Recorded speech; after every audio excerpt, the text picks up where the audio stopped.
شو هالمنظر يا اهل المغرب، خامس عالميا اصبح فوق البرازيل، فوق البرتغال، فوق هولندا، فوق البلجيك.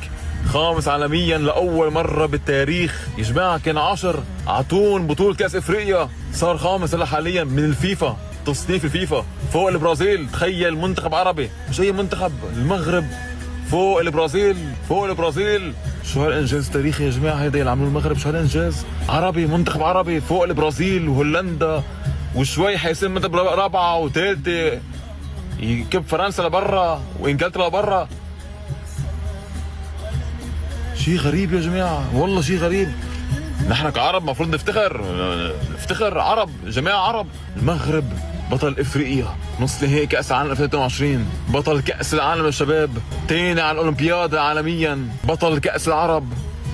كل هالانجازات يا جماعه. كان ينافس على افضل منتخب عربي، هلا عم ينافس على افضل منتخب بالعالم يا جماعه. كان عم ينافس على منتخب عربي، افضل منتخب عربي.